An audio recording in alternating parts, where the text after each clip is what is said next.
¿Qué tal? Te doy la bienvenida una vez más. Seguimos leyendo el libro Sí de Acuerdo, esta vez el capítulo número 4, Invente opciones de mutuo beneficio. El caso de la negociación entre Israel y Egipto sobre quién debía conservar cierta parte de la península del Sinaí es un ejemplo tanto de uno de los más grandes problemas de la negociación como de una de las mejores oportunidades. El problema es común. Parece que ninguna de las posibles maneras de repartir el pastel va a satisfacer a ambas partes. Con frecuencia usted se encuentra que está negociando en un solo campo, como la extensión de territorio, el precio de un automóvil, la duración de un contrato de arrendamiento o el precio de una comisión de venta. Otras veces parece que la situación es esto o lo otro. Es una situación que es o muy favorable para usted o muy favorable para la otra parte. En la división de bienes en un divorcio, ¿quién se queda con la casa? ¿Quién recibe la custodia de los niños? Puede ser que usted perciba que la elección es ganar o perder, y ninguna de las partes quiere perder. Aun si usted gana y obtiene el automóvil por $5.000, el contrato de arrendamiento por 5 años o la casa y los niños, usted puede tener la desagradable sensación de que los otros no le permitirán olvidarlo. Cualquiera que sea la situación, su posibilidad de elección es limitada. El ejemplo del Sinaí también muestra claramente la oportunidad. Una opción creativa, como un Sinaí desmilitarizado, puede frecuentemente constituir la diferencia entre un obstáculo y un acuerdo. Un abogado que conocemos atribuye su éxito a la capacidad que tiene para inventar soluciones ventajosas, tanto para su cliente como para la otra parte. Él aumenta el tamaño del pastel antes de dividirlo. La habilidad para inventar opciones es una de las más útiles para un negociador. Sin embargo, a menudo los negociadores terminan como las famosas hermanas que pelearon por una naranja. Después de haberse puesto de acuerdo en dividir la naranja por la mitad, la primera hermana se comió la fruta y botó la corteza, mientras que la otra botó la fruta y usó la corteza para hacer un ponqué. Con demasiada frecuencia los negociadores dejan su dinero sobre la mesa. Eso estaba entre comillas, deja su dinero sobre la mesa. No se ponen de acuerdo cuando hubieran podido hacerlo, o el acuerdo al que llegan hubiera podido ser más ventajoso para ambos. Comúnmente las negociaciones terminan con la mitad de la naranja para cada parte, en lugar de que una parte se quede con toda la fruta y la otra con toda la corteza. ¿Por qué? Diagnóstico. A pesar de lo valioso que es tener muchas opciones, las personas que participan en una negociación rara vez se dan cuenta de que En una disputa, por lo general, las personas creen que ellas saben la respuesta. Su punto de vista debe prevalecer. En la negociación de un contrato, creen, igualmente, que su oferta es razonable y que debe aceptarse, quizá con algún ajuste en el precio. Todas las posibles respuestas parecen estar en una línea recta entre la posición de la otra parte y la de usted. Ordinariamente, la única idea creativa es sugerir que se parta la diferencia. En la mayoría de las negociaciones, hay 4 obstáculos principales que impiden la invención de un gran número de opciones. 1. Juicios prematuros. 2. La búsqueda de una sola respuesta. 3. El supuesto de que el pastel es de tamaño fijo. 4. La creencia de que la solución del problema de ellos es de ellos. Para poder superar estas limitaciones es necesario entenderlas. Vamos con juicios prematuros, que es la 1. No es fácil inventar opciones. Lo normal es no inventarlas, aun cuando no se trate de una negociación tensionante. Si se le preguntara quién es la persona que más merece el Premio Nobel de la Paz, cualquier respuesta que empezara a dar despertaría inmediatamente sus reservas. ¿Cómo puede estar seguro de que esa persona es la que más lo merece? Su mente puede quedar en blanco o dar algunas respuestas que reflejan una manera convencional de pensar. Bueno, quizás el Papa o el presidente. No hay nada más peligroso para la invención que el sentido crítico que espera caer sobre los inconvenientes de una idea nueva. El juicio inhibe la imaginación. Bajo la presión de una negociación, su sentido crítico tenderá a ser más agudo. Parece que las negociaciones prácticas requieren un pensamiento práctico, no ideas locas. Es posible que su creatividad se vea todavía más limitada por la presencia de los representantes de la otra parte. Supongo que usted está negociando con su jefe sobre el salario de usted para el año siguiente. Usted pide un aumento de $4.000. Su jefe le ofrece 1.500, una cantidad que usted no considera satisfactoria. En una situación tensa como esta, no es probable que usted empiece a inventar soluciones imaginativas. Usted teme que si sugiere una idea espontánea, como aceptar la mitad del aumento en forma de salario y la otra mitad en prestaciones adicionales, pueda parecer como un tonto. Su jefe podría decir: sea serio, usted sabe que eso es imposible, iría contra las políticas de la empresa, me sorprende que lo haya sugerido. Si, bajo la presión del momento, usted inventa una opción como la de repartir el aumento a lo largo del tiempo, él puede creer que se trata de una oferta. Estoy dispuesto a negociar sobre esa base. ¿Cómo es posible que él interprete cualquier cosa que usted diga como si fuera un compromiso? Usted lo piensa 2 veces antes de decir cualquier cosa. Usted también puede temer que al inventar opciones esté relevando información que pueda debilitar su posición en la negociación. Si sugiere, por ejemplo, que la empresa podría financiar la casa que usted está a punto de comprar, el jefe puede llegar a la conclusión de que usted piensa quedarse de todos modos y que al final usted aceptará cualquier aumento que él quiera ofrecerle. Vamos con el segundo obstáculo, la búsqueda de una sola respuesta. La mayoría de la gente piensa que la invención no es parte del proceso de negociación.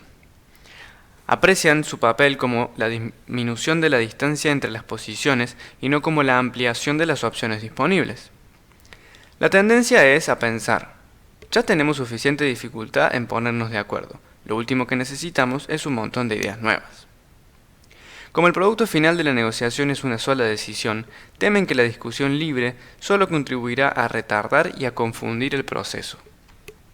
Si el primer obstáculo para el pensamiento creativo es la crítica prematura, el segundo es la terminación prematura. Si desde el principio se busca la única respuesta mejor, es probable que esté evitando un proceso de toma de decisiones más prudente, en el cual se seleccione entre un gran número de posibles respuestas.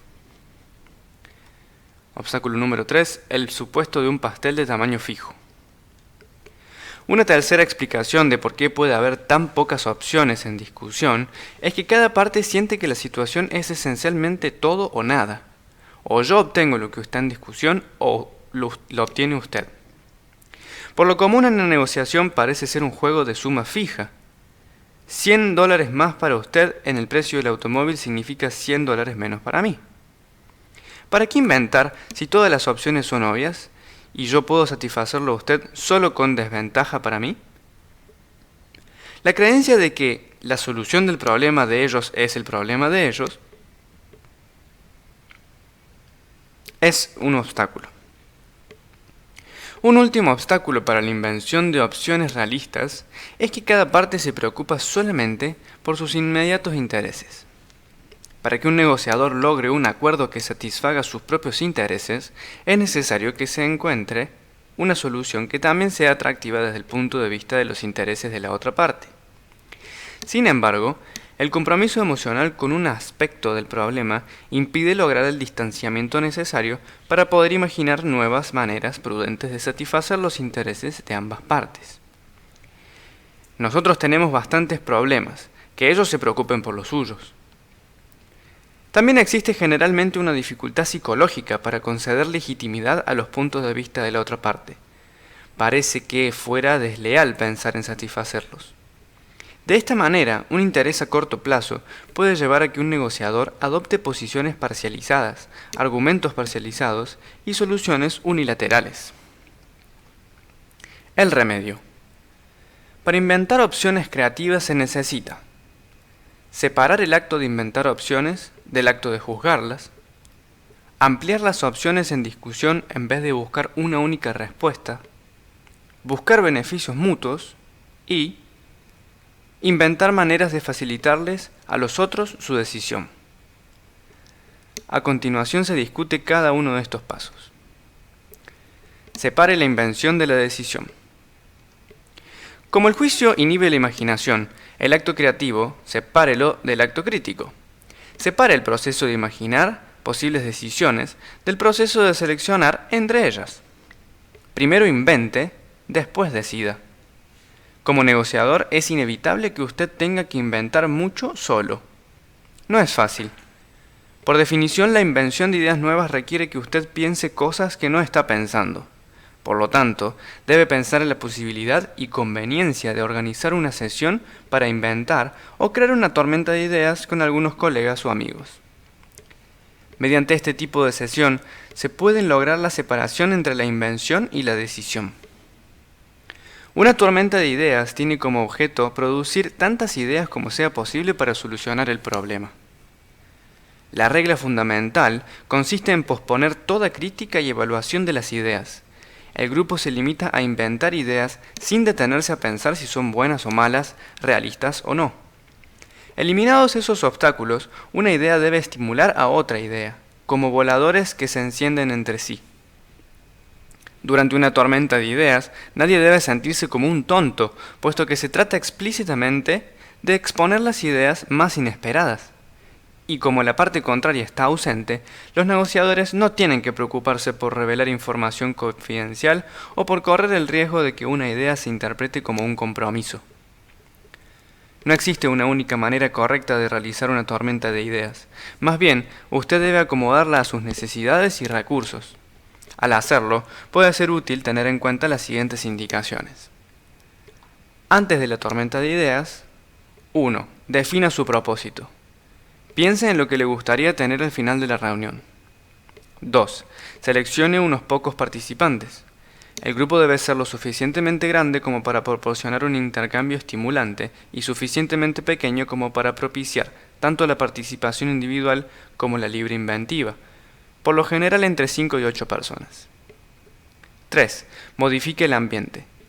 Seleccione un lugar y una hora que distingan la sesión tanto como sea posible de una discusión normal. Mientras más diferente sea una tormenta de ideas de una reunión normal, más fácil será que los participantes suspendan el juicio. 4. Diseñe un ambiente informal. ¿Qué necesita para que usted y los otros se sientan cómodos? Puede ser la conversación mientras se toman un trago, o reunirse en una colonia de vacaciones o en un lugar pintoresco, o simplemente conversar de manera informal y llamarse por sus nombres de pila. 5. Seleccione un facilitador. Se necesita que durante la reunión alguien asuma el papel de facilitador para mantener la reunión encauzada, para asegurarse de que todos tienen la oportunidad de hablar, para hacer cumplir algunas reglas y para estimular la discusión haciendo preguntas. Durante la tormenta de ideas. 1. Acomode a los participantes uno al lado del otro y frente al problema. Lo físico refuerza lo psicológico. Sentarse físicamente uno al lado del otro puede reforzar la actitud mental de enfrentar juntos un problema común. Las personas que se encuentran frente a frente tienden a responder personalmente y a entrar en un diálogo o discusión. Las que se sientan una al lado de la otra en un semicírculo de asientos, de frente a un tablero, tienden a responder al problema que se especifica allí. 2. Aclare las reglas, incluyendo la regla de que no se critica. Si todos los participantes no se conocen, la reunión empieza con las presentaciones de todos, seguidas por la aclaración de las reglas del juego. Excluya la crítica negativa de cualquier clase. La invención conjunta produce ideas nuevas, porque cada uno de nosotros inventa solo dentro de los límites fijados por los supuestos. Si las ideas son eliminadas, a menos que les gusten a todos los participantes, entonces el objeto implícito será presentar una idea que nadie destruya. Por el contrario, si se fomentan ideas locas, aun aquellas que en realidad están fuera de lo posible, el grupo puede, con base en estas ideas, generar otras opciones que son posibles y que nadie hubiera considerado antes. Otra regla que usted puede adoptar es mantener la sesión estrictamente confidencial y abstenerse a atribuir ideas a ninguno de los participantes. 3. Suministren las ideas. Una vez que el propósito de la reunión está claro, permitan que sus imaginaciones se desborden. Traten de producir una larga lista de ideas, enfocando el problema desde todos los puntos de vista posibles. 4. Registre las ideas de manera que todos la vean. El registro de las ideas en un tablero, o todavía mejor, en hojas grandes de papel periódico, le da al grupo un sentido tangible de logro colectivo. Refuerza la regla de no criticar, reduce la tendencia a repetir y estimula otras ideas. Después de la tormenta de ideas. 1. Señale la idea más prometedora. Después de la sesión para incrementar ideas, suspenda la regla de no criticar para seleccionar las ideas más prometedoras. Todavía no se ha llegado al momento de la decisión. Usted está simplemente seleccionando ideas que vale la pena desarrollar más. Señale aquellas que los miembros del grupo consideran como las mejores. 2. Invente cómo mejorar las ideas prometedoras. Tome una de las ideas prometedoras e invente maneras de mejorarla y de hacerla más realista, así como también maneras de realizarla. El propósito de este momento es lograr que la idea sea tan atractiva como sea posible. Introduzca la crítica constructiva con: lo que más me gusta de esta idea es: ¿sería mejor si...? 3. Reserve un tiempo para evaluar las ideas y decidir. Antes que se termine la reunión, haga una lista de ideas seleccionadas y mejoradas y fije un momento para decidir cuál de ellas utilizar en su negociación y en qué forma. Piense en la posibilidad de una tormenta de ideas con la otra parte. Aunque más difícil que una tormenta de ideas con sus amigos, una tormenta de ideas con personas de la otra parte puede ser sumamente valiosa. Es más difícil de realizar por el riesgo de decidir algo que perjudique sus intereses, a pesar de las reglas establecidas en la sesión de tormentas de ideas. Puede revelar información confidencial sin darse cuenta o conducir a la otra parte a creer que una opción que usted inventó es un ofrecimiento. Sin embargo, tormentas de ideas conjuntas tienen la gran ventaja de producir ideas nuevas, que tienen en cuenta los intereses de todos los asociados, de crear un clima de solución común de problemas y de hacer que cada una de las partes tome conciencia de las preocupaciones de la otra. Para protegerse, cuando se vaya a hacer una tormenta de ideas con la otra parte, distinga explícitamente esta reunión de una sesión de negociación en la cual se expresan puntos de vista oficiales y se toma nota de lo que se dice. Estamos tan acostumbrados a reunirnos con el fin de lograr un acuerdo que una reunión con cualquier otro propósito debe distinguirse claramente. Para reducir el riesgo de que parezca que usted está comprometido con alguna idea, puede acostumbrarse a presentar por lo menos 2 alternativas a la vez. También puede presentar opciones con las que está claramente en desacuerdo. Yo podría darle la casa por nada, o usted podría pagarme $1.000.000 en efectivo, o... Como es evidente que usted no está proponiendo ninguna de esas ideas, las que sigan serán consideradas como meras posibilidades y no como propuestas. Para obtener una noción de lo que sería una tormenta de ideas conjunta, supongamos que los dirigentes de un sindicato están reunidos con la administración de una mina de carbón para efectuar una tormenta de ideas sobre las maneras de reducir el número de huelgas no autorizadas de 1 o 2 días. Están presentes 10 personas, 5 de cada parte sentadas alrededor de una mesa de frente a un tablero. Un facilitador neutral le pide ideas a los participantes y las escribe en el tablero. Entonces aquí tenemos un diálogo. Facilitador dice: bien, ahora veamos qué ideas tienen ustedes para solucionar este problema de las interrupciones no autorizadas del trabajo. Tratemos de tener 10 ideas escritas en el tablero en 5 minutos. Comencemos. Tom, que pertenece al sindicato: los supervisores deberían poder solucionar la queja de un miembro del sindicato inmediatamente. Facilitador: bien, ya la escribí. Jim, usted levantó la mano. Jim, que pertenece a la empresa: el miembro del sindicato debería hablarle a su supervisor sobre el problema antes de cualquier acción que... Tom: lo hacen, pero los supervisores no escuchan. Facilitador: por favor, Tom, todavía no estamos criticando. Acordamos dejar eso para más tarde, ¿verdad? Y usted, Jerry, parece que tiene una buena idea. Jerry, del sindicato. Cuando se presenta una situación de huelga, debe permitirse que los miembros del sindicato se reúnan de inmediato en la cafetería. Roger, que pertenece a la empresa. La administración podría permitir que la cafetería se usara para reuniones del sindicato y garantizar la privacidad de los empleados cerrando las puertas para que los supervisores no puedan entrar. Carol, de la empresa. ¿Qué tal sería adoptar una regla de que no habrá huelga sin antes darle a los dirigentes del sindicato y la administración la oportunidad de solucionar inmediatamente el problema? Jerry, del sindicato. ¿Qué tal sería acelerar el procedimiento para la presentación de quejas y tener una reunión en 24 horas si el supervisor y el miembro del sindicato no pueden solucionar el problema entre ellos? Karen, del sindicato. Sí, ¿y qué tal si se organiza un programa conjunto de entrenamiento para que los miembros del sindicato y los supervisores aprendan a solucionar juntos sus problemas? Phil, del sindicato. Si una persona hace bien su trabajo, se le debe decir. John, de la empresa, establecer relaciones amistosas entre los miembros del sindicato y los miembros de la administración. Facilitador. Eso parece prometedor, John, pero ¿podría ser más específico? John. Bueno, ¿qué tal si se organiza un equipo de softball conjunto entre el sindicato y la afirmación? Tom, del sindicato, y también un equipo de bolos. Roger, de la empresa. ¿Qué tal si se organiza un paseo anual para todas las familias? Y así continúa a medida que los participantes exponen muchas ideas. Gran parte de las ideas nunca habrían ocurrido si no se hubiera efectuado esta tormenta de ideas, y algunas de ellas pueden ser efectivas para reducir las huelgas no autorizadas.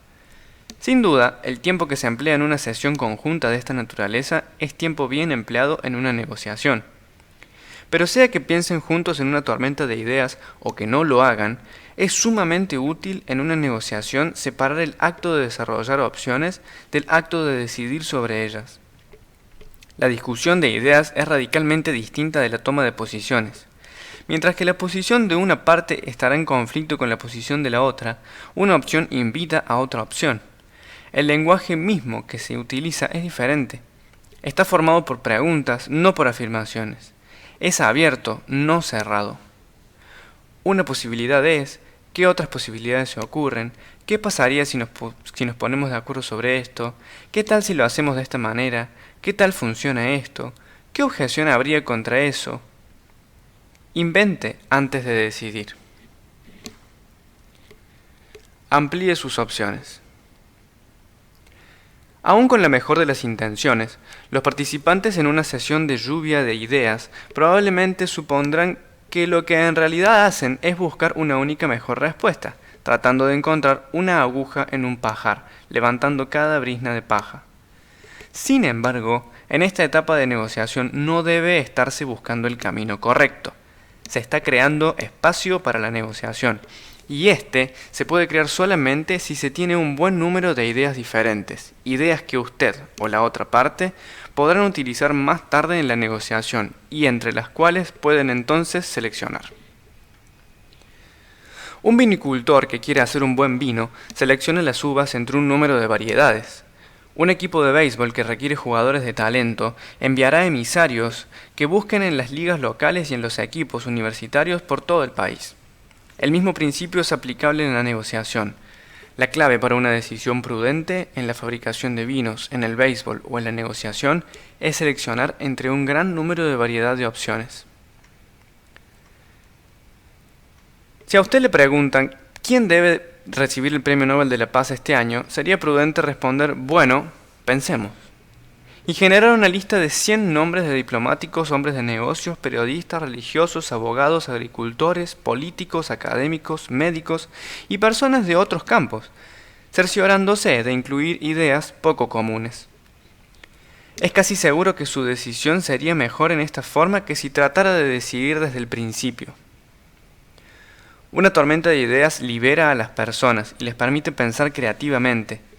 Una vez liberadas, necesitan maneras para pensar sobre sus problemas y generar soluciones constructivas. El diagrama circular. Multiplique las opciones yendo de lo específico a lo general y viceversa. La tarea de inventar opciones requiere 4 tipos de pensamiento. Uno es pensar sobre el problema particular, la situación actual que no le gusta, por ejemplo, el río contaminado que pasa por su terreno. El segundo tipo de pensamiento es el análisis descriptivo.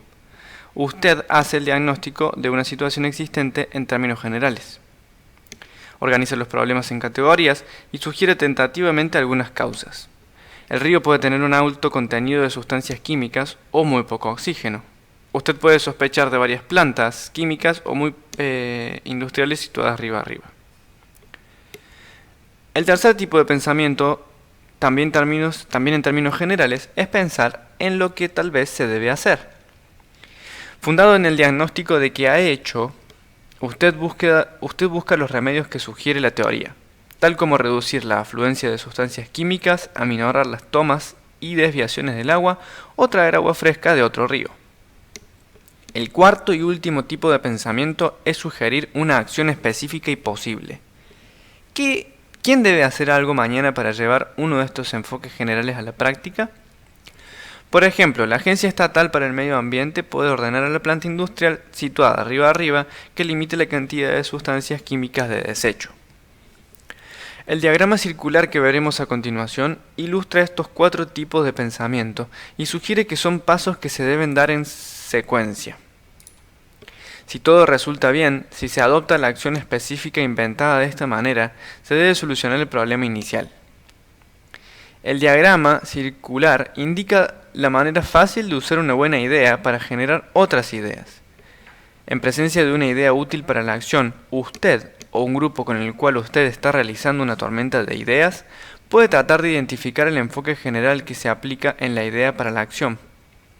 Entonces se puede pensar en otras ideas de acción que apliquen el mismo enfoque general al mundo real.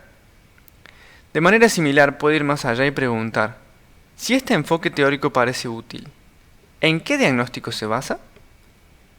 Una vez decidido el diagnóstico, pueden generarse otros enfoques para tratar el problema analizado y después buscar opciones que pongan en práctica estos enfoques.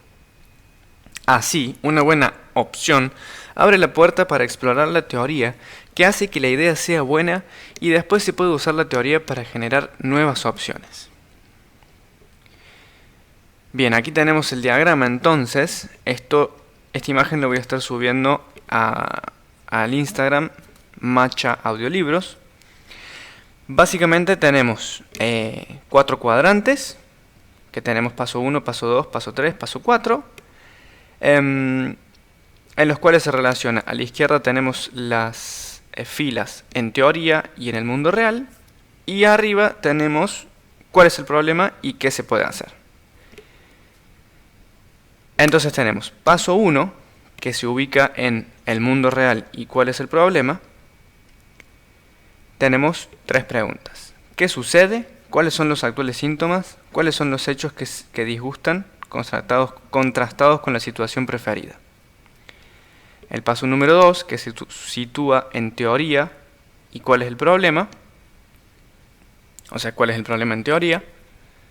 Paso 2, análisis. Diagnostique el problema, clasifique los síntomas en categorías, observe qué falta, tome nota de las barreras para solucionar el problema. Paso 3, se llama enfoques, está en qué se puede hacer en teoría. ¿Cuáles son las posibles estrategias o remedios? ¿Cuáles son algunos de los remedios teóricos? Genera ideas amplias sobre lo que podría hacerse. Y el paso número 4, ¿qué se puede hacer en el mundo real? Se llama ideas para la acción y dice qué podría hacerse, qué pasos específicos pueden darse para solucionar el problema. Entonces es un diagrama circular porque básicamente se repite el proceso. Paso 1, el problema. Paso 2, análisis. Paso 3, enfoques. Y paso 4, ideas para la acción. Y vuelve a comenzar. Voy a dejar el link en la descripción del video para que puedan acceder a la imagen. Un ejemplo puede aclarar el proceso. Para tratar el conflicto en Irlanda del Norte, una idea puede ser que los maestros católicos y protestantes preparen juntos un libro sobre la historia de Irlanda del Norte para los grados de primaria de ambos sistemas escolares. El libro presentaría la historia de Irlanda del Norte desde diferentes puntos de vista y les daría a los niños ejercicios de simulación de roles y ponerse en el lugar del otro. Para generar más ideas nuevas, usted puede empezar por sugerir esta acción y después identificar el enfoque teórico en que la sustenta. Podría encontrar posiciones generales tales como: debería haber algunos contenidos educativos comunes en los dos sistemas. Los católicos y los protestantes deberían trabajar juntos en pequeños proyectos. Se debe fomentar la comprensión en los niños antes de que sea demasiado tarde. La historia debe enseñarse de manera que ilumine las percepciones parcializadas. Trabajando con esta teoría, usted puede inventar sugerencias adicionales para la acción, tales como una película realizada conjuntamente por los católicos y los protestantes, que presente la historia de Irlanda del Norte vista desde diferentes puntos de vista. Otras ideas para la acción pueden ser programas de intercambio de maestros o algunas clases comunes para los niños de primaria de los dos sistemas. Mire a través de los ojos de varios expertos. Otra manera de generar múltiples opciones es examinar el problema desde la perspectiva de diferentes profesiones y disciplinas. Pensar en posibles soluciones para una disputa sobre la custodia de un niño, por ejemplo, mire el problema como lo podría ver un educador, un banquero, un psiquiatra, un abogado de los derechos civiles o alguien con un punto de vista especial. Si usted está negociando un contrato de negocios, invente opciones que podrían ocurrírsele a un banquero, un inventor, un dirigente sindical, un corredor de finca raíz, un corredor de bolsa, un economista, un experto en impuestos o un socialista. También puede combinarse el uso del diagrama circular con la idea de mirar el problema mediante los ojos de diferentes expertos. Piense cómo diagnosticaría la situación cada experto. ¿Qué tipo de enfoque sugeriría cada uno y cuáles serían las sugerencias prácticas de cada uno de esos enfoques? Invente acuerdos de diferente intensidad.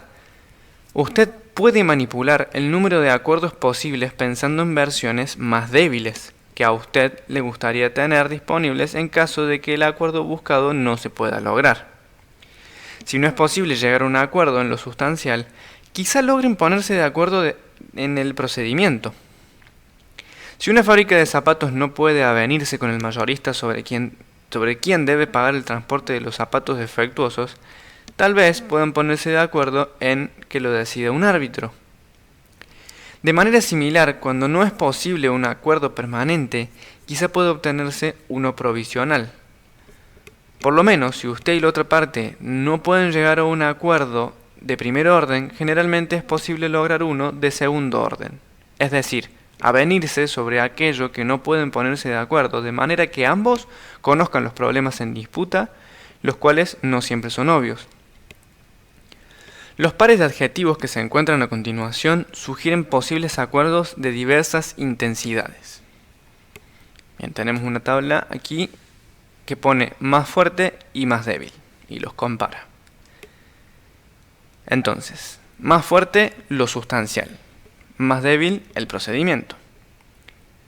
Más fuerte, permanente. Más débil, provisional. Más fuerte, comprensivo. Más débil, parcial. Más fuerte, definitivo. Más débil, en principio. Más fuerte, incondicional. Más débil, contingente. Más fuerte, obligatorio. Más débil, no obligatorio. Más fuerte, de primer orden. Más débil, de segundo orden. Cambie el alcance del acuerdo propuesto. Piensa en la posibilidad de variar no solamente la fuerza del acuerdo, sino también su alcance. Podría, por ejemplo, fraccionar el problema en unidades más pequeñas o quizá más manejables. Al posible editor de su libro, usted podría decirle: ¿qué tal si edita los 2 primeros capítulos por $120 y vemos cómo nos va? Los acuerdos pueden ser parciales, incluir menos partes, ocuparse solo de algunos asuntos seleccionados, aplicarse solo a cierta área geográfica o tener efectos solo durante un periodo limitado de tiempo. También es interesante pensar en cómo se podría ampliar la materia de manera que se dore la píldora, entre comillas, y se haga más atractivo el acuerdo. La disputa entre la India y Pakistán sobre las aguas del río Indo se hizo más fácil de tratar cuando el Banco Mundial entró en la discusión. Se retó a ambas partes a que inventaran nuevos proyectos de irrigación, nuevas represas y otros trabajos de ingeniería que fueran de beneficio común para ambas naciones, todas las cuales serían financiadas con la ayuda del banco. Busque el beneficio mutuo. El tercer obstáculo importante para la creativa solución de problemas es el supuesto de que el tamaño del pastel está prefijado. Si usted obtiene más, yo obtengo menos. Esto es muy raramente cierto. En primer lugar, ambas partes podrían encontrarse en peor situación de la que están. El ajedrez parece ser un juego en el cual la suma es igual a 0. Si el uno gana, el otro pierde, hasta que un perro que pasa voltea la mesa, derrama la cerveza y los deja a ambos peor que antes. Aún independientemente del interés común de evitar pérdidas conjuntas, casi siempre existe la posibilidad de ganancias conjuntas. Estas pueden consistir en el establecimiento de relaciones mutuamente ventajosas o en la satisfacción de los intereses de ambas partes con una solución creativa. Identifique los intereses comunes. Es obvio que en teoría los intereses comunes ayudan a llegar a un acuerdo. Por definición, la invención de una idea que tiene en cuenta los intereses comunes es buena para usted y buena para ellos. En la práctica, sin embargo, el asunto es menos claro. En la negociación sobre un precio, los intereses comunes pueden no ser ni obvios ni relevantes. ¿Cómo puede ser útil la búsqueda de intereses comunes? Tomemos un ejemplo. Supongamos que usted es el gerente de una refinería petrolera. Digamos que se llama Petróleos Townsend. El alcalde de Pageville, la ciudad en donde está la refinería, le ha dicho que piensa subir los impuestos de Petróleo Townsend,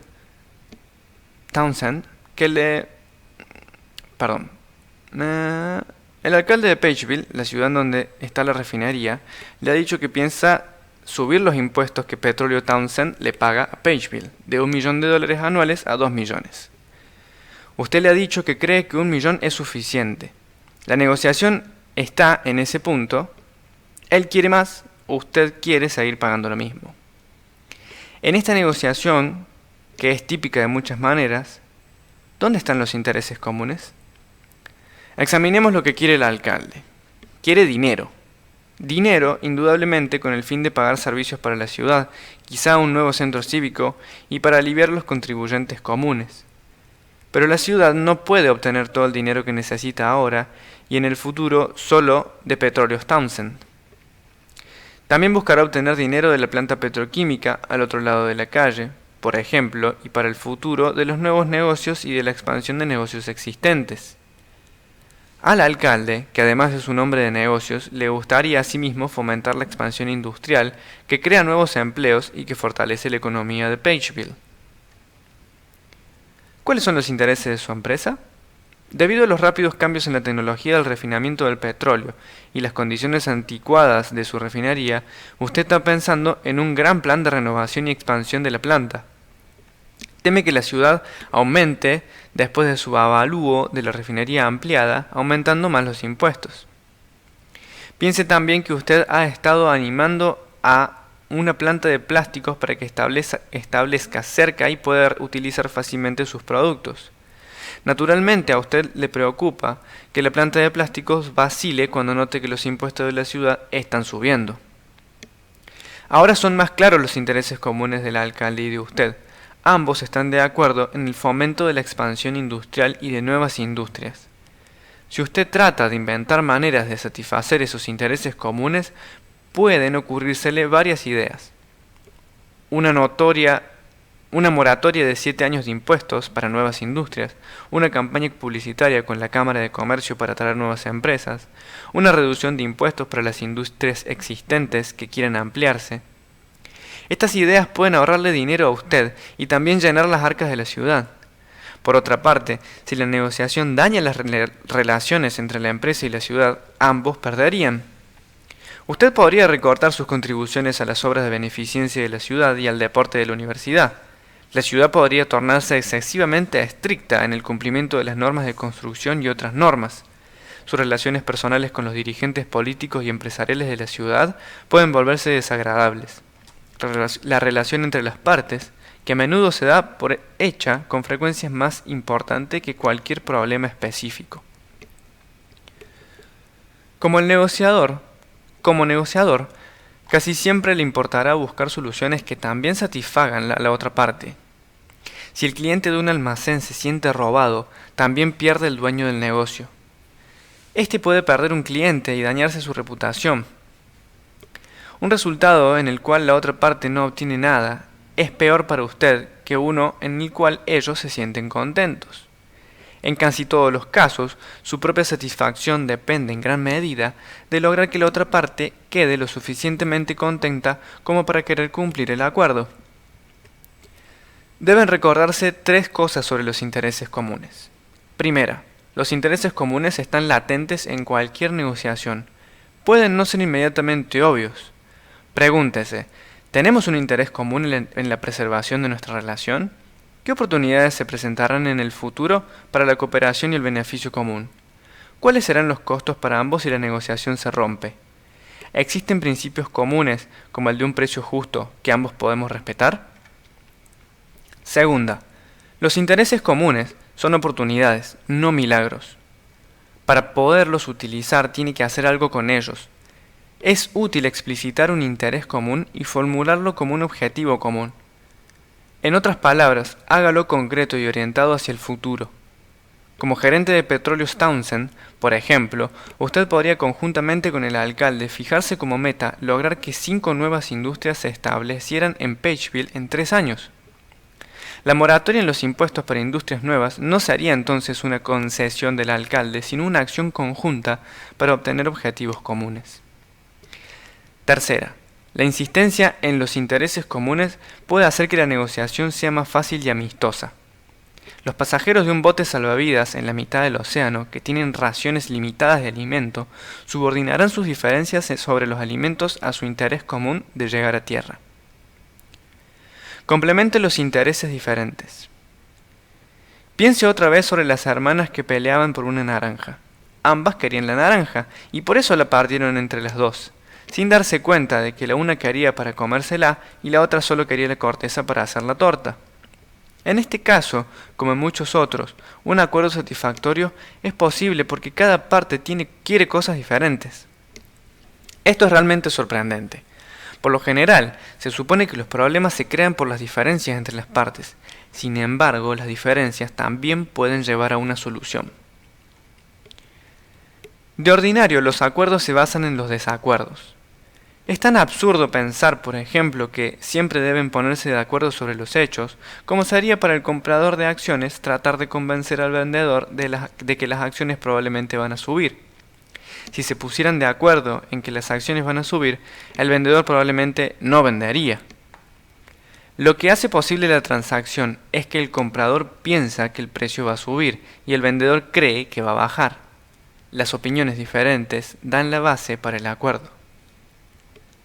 Muchos acuerdos creativos reflejan el principio de alcanzar el acuerdo por medio de las diferencias. Las diferencias en los intereses y en las opiniones hacen posible que algo que es de gran beneficio para usted signifique un bajo costo para la otra parte. Piense en la canción. Jack no podía comer con grasa, su mujer no podía comer sin grasa, y así entre los dos los platos dejaron limpios. Los tipos de diferencias que mejor se prestan para la complementación son las diferencias en los intereses, en las creencias y en el valor que se le da al tiempo, en previsiones del futuro y en la aversión al riesgo. ¿Existe alguna diferencia de intereses? La siguiente lista de cotejo sugiere variaciones comunes en los intereses que se pueden tratar de encontrar. Bien, tenemos otra vez una tabla. También la voy a estar dejando en la descripción para que la puedas ver. Está dividida en dos columnas. A una parte le interesa más, a la otra parte le interesa más. Esos son los títulos. Bien.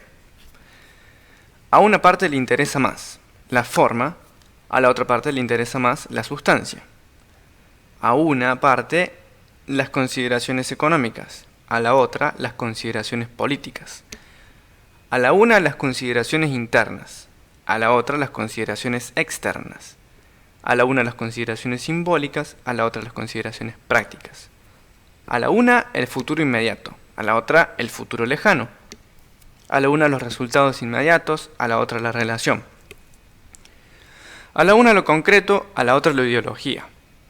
A la una el progreso, a la otra el respeto por la tradición. A la una el precedente, a la otra el caso presente. A la una el prestigio, la reputación, a la otra los resultados. A la una los aspectos políticos y a la otra el bienestar del grupo. ¿Creencias diferentes? Si yo creo que tengo razón y usted cree que la tiene, podemos aprovechar esta diferencia en creencias. Ambos podemos acordar que el problema lo solucione un árbitro imparcial, cada uno seguro de que ganará. Si las dos facciones de los dirigentes sindicales no logran avenirse sobre una propuesta salarial, pueden ponerse de acuerdo en someter el asunto a una votación de los miembros. ¿Diferentes valoraciones del tiempo? A usted le puede importar más el presente, mientras que a la otra parte interesarle más el futuro. En el lenguaje de los negocios, ustedes descuentan el valor del futuro a tasas diferentes. Un plan de crédito se basa en este principio. El comprador está dispuesto a pagar un precio más alto por el automóvil si puede pagar más tarde. El vendedor está dispuesto a aceptar que le paguen más tarde si obtiene un precio más alto. ¿Previsiones diferentes? En la negociación salarial entre una estrella de béisbol de una cierta edad y un equipo importante, el jugador puede pensar que va a ganar muchos juegos mientras que el dueño del equipo cree lo contrario. Con base a estas previsiones diferentes, ambos pueden ponerse de acuerdo sobre un salario básico de $100,000 más 50,000 si el jugador juega tan bien que en promedio permite menos de 3 carreras por juego. ¿Diferencias en la aversión ante el riesgo? Una última diferencia que se puede aprovechar es respecto a la aversión ante el riesgo. Por ejemplo, piense el problema de la minería en yacimientos profundos con base en las negociaciones sobre la ley del mar. ¿Cuánto deben pagarle las compañías mineras a la comunidad internacional por el privilegio de la explotación minera? A las compañías mineras les interesa más evitar grandes pérdidas que lograr enormes ganancias. Para ellas, la minería en yacimientos profundos en el mar es una inversión enorme. Quieren reducir el riesgo. Por otra parte, a la comunidad internacional les interesan los ingresos. Si alguna empresa va a ganar mucho dinero con el patrimonio común de la humanidad, el resto del mundo quiere recibir una buena parte. En esta diferencia reside la posibilidad de un acuerdo ventajoso para ambas partes. Se puede cambiar riesgo por ingresos. Aprovechando esta diferencia, el tratado propuesto dispone que las empresas pagarán bajos precios hasta que recobren su inversión, es decir, mientras sus riesgos sean altos, y precios mucho mayores después, cuando sus riesgos sean bajos. Pregúnteles qué prefieren. Una manera de complementar los intereses es inventar varias opciones, todas ellas igualmente aceptables para usted, y pedirle a la otra parte que le diga cuál de ellas prefiere. Usted quiere saber qué es preferible, no necesariamente qué es aceptable. Entonces usted puede tomar esa opción, elaborarla un poco más y presentarla de nuevo con 2 o más variaciones y preguntar cuál prefieren. De esta manera, sin que nadie tome una decisión, usted puede mejorar un plan hasta que no encuentre más ventajas comunes.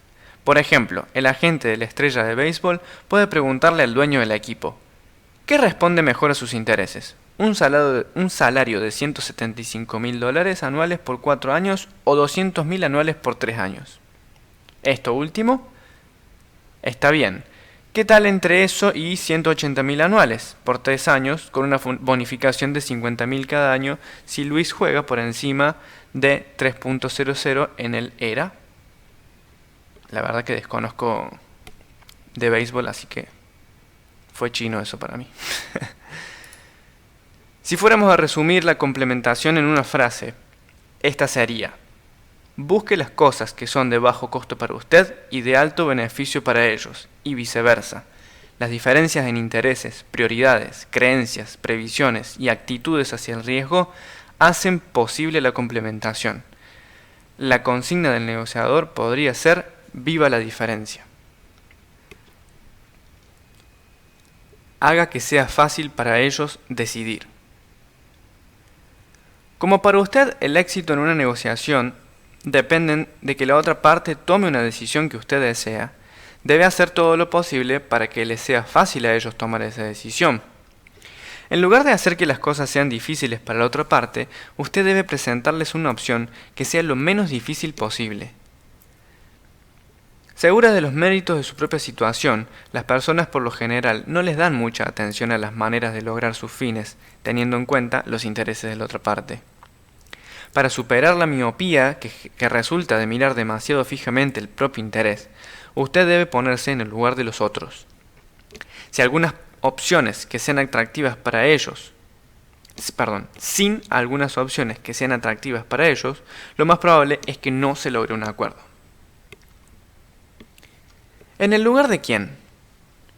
¿Está usted tratando de influir en un solo negociador, en un jefe ausente o en un comité u otro grupo colectivo que toma las decisiones? Usted no puede negociar exitosamente con una abstracción como Houston o la Universidad de California. En vez de tratar de persuadir a la compañía de seguros a que tome una decisión, es mejor concentrar sus esfuerzos en que un agente de reclamaciones haga determinada recomendación. Por complejo que parezca el proceso de toma de decisiones de la otra parte, usted lo comprenderá mejor si selecciona una persona, probablemente la persona con quien usted está tratando, y procura entender el problema desde su punto de vista. Al concentrarse en una persona, usted no está pasando por alto las complejidades, por el contrario, las está teniendo en cuenta, tratando de entender de qué manera afectan a la persona con quien usted está negociando. Usted puede llegar a ver su papel de negociador ante una nueva luz y entender que su trabajo, por ejemplo, es fortalecer a esa persona o darle argumentos que puede necesitar para persuadir a otras personas. Un embajador británico describía su trabajo como ayudar a mi oponente a recibir nuevas instrucciones. Si usted se pone en el lugar de su oponente, comprenderá su problema y comprenderá qué tipo de opciones pueden solucionarlo. ¿Qué decisión? En el capítulo 2 veíamos de qué manera es posible entender los intereses de la otra parte analizando las opciones que perciben en este momento. Usted está tratando de generar opciones que cambien su selección de tal manera de que ellos entonces decidan en forma satisfactoria para usted. Su tarea no es darles un problema, sino una respuesta, presentarles no una decisión difícil, sino una fácil. Es fundamental que durante el proceso usted fije su atención en el contenido mismo de la decisión. Esa decisión se impide, con frecuencia, por la incertidumbre. Frecuentemente usted quiere conseguir lo más posible, pero usted mismo no sabe cuánto es. Es probable que usted diga, ofrezca algo y yo le diré si es suficiente. Eso puede parecerle razonable a usted, pero si lo mira desde el punto de vista de la otra parte, comprenderá la necesidad de inventar una petición más atractiva. Porque usted siempre considerará lo que ellos digan o hagan como un mínimo y pedirá más.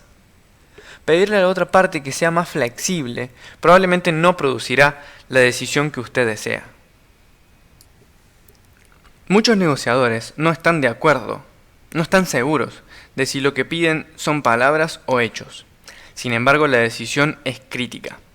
Si usted quiere hechos, no añada algo sobre espacio para negociar. Si quiere que un caballo salte por sobre una cerca, no levante la cerca. Si quiere vender una gaseosa de una máquina de distribución por 35 centavos, no pida 50 para darse espacio de negociación. La mayoría de las veces usted querrá una promesa, Un acuerdo. Coja un lápiz y papel y trate de escribir el borrador de algunos posibles acuerdos. Nunca es demasiado pronto en una negociación para empezar a hacer borradores como ayuda para pensar con claridad. Prepare muchas versiones, empezando con la más sencilla.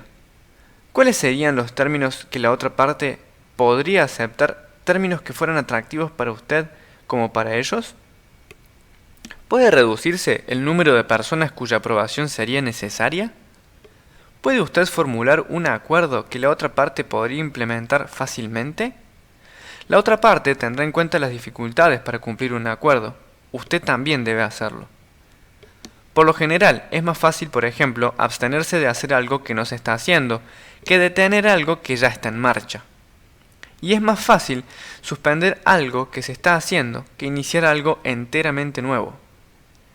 Si los empleados quieren oír música en el trabajo, será más fácil para la empresa convenir en que durante una semana no interferirá un programa experimental dirigido por los empleados, que acordar en no dirigir ese programa. Debido a que la mayoría de las personas les preocupa mucho la legitimidad, una manera efectiva de desarrollar soluciones que sean fácilmente aceptables por la otra parte es presentarlas en forma que parezcan legítimas. Es más probable que la otra parte acepte una solución si ésta parece correcta en cuanto a ser legal, justa, honorable, etc. Pocas cosas facilitan tanto una decisión como el precedente. Búsquelo. Busque una decisión o una declaración que la otra parte haya hecho en similar situación y trate de presentar una propuesta de acuerdo que se base en eso. Esto le proporciona un criterio objetivo para su propuesta y a la otra parte le será más fácil aceptarlo. El reconocimiento de que su probable deseo es que ellos sean consistentes y la reflexión sobre lo que han dicho o hecho le ayudarán a usted a generar opciones aceptables para usted y a que también tengan en cuenta su punto de vista. Las amenazas no son suficientes. Además del contenido de la decisión que a usted le gustaría que ellos tomaran, también debe tener en cuenta el punto de vista de ellos sobre las consecuencias de poner en práctica esa decisión. Si usted fuera ellos, ¿qué resultado temería más? ¿Qué esperaría más? Comúnmente, tratamos de influir en otros mediante amenazas y advertencias sobre lo que sucederá si ellos no deciden según lo que nosotros queremos. Generalmente los ofrecimientos son más efectivos. Concéntrese tanto en hacerles comprender las consecuencias que pueden esperar si deciden como usted quiere y en que desde su punto de vista esas consecuencias sean mejores. ¿Cómo puede usted lograr que sus ofrecimientos tengan mayor credibilidad? ¿Qué cosas específicas pueden ellos querer? ¿Les gustaría tomar el crédito por haber hecho la propuesta final?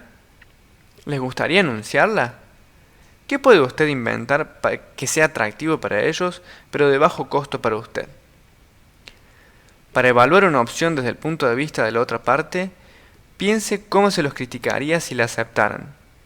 Escriba una o dos frases que muestren lo que el más poderoso de los críticos de la otra parte podría decir sobre la decisión que usted va a pedirles que tomen. Después, escriba un par de frases con las que la otra parte podría responder. Este ejercicio le ayudará a entender las limitaciones dentro de las cuales está negociando la otra parte.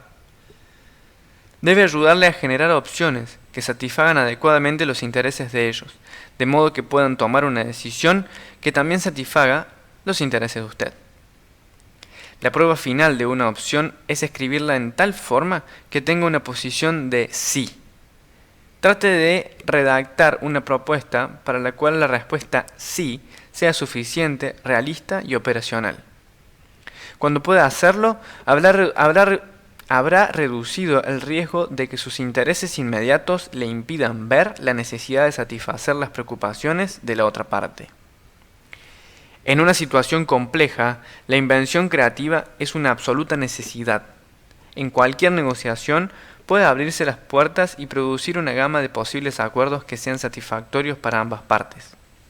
Por lo tanto, genere muchas opciones antes de decidir entre ellas. Primero invente, después decida. Busque intereses comunes e intereses diferentes que se complementen y haga lo posible para que a ellos la decisión les sea más fácil.